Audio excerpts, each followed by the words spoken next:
জিনা করার পরে দুইটি কাজ করলে আপনি পবিত্র হয়ে যাবেন।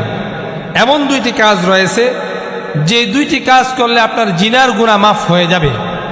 আজ আমরা নারী পুরুষ অধিকাংশ যুবক এবং যুবতীগুলো জিনার মধ্যে আসক্ত হয়ে যাচ্ছে। আমরা রাস্তাঘাটে চলতে ফিরতে আমাদের জিনা হয়ে যাচ্ছে। রাসূল আরবি সাল্লাল্লাহু আলাইহি ওয়াসাল্লাম বলেছেন, কোন যুবক যদি কোন যুবতীর দিকে ইচ্ছাকৃতভাবে তাকায়, এটা চোখের জিনা।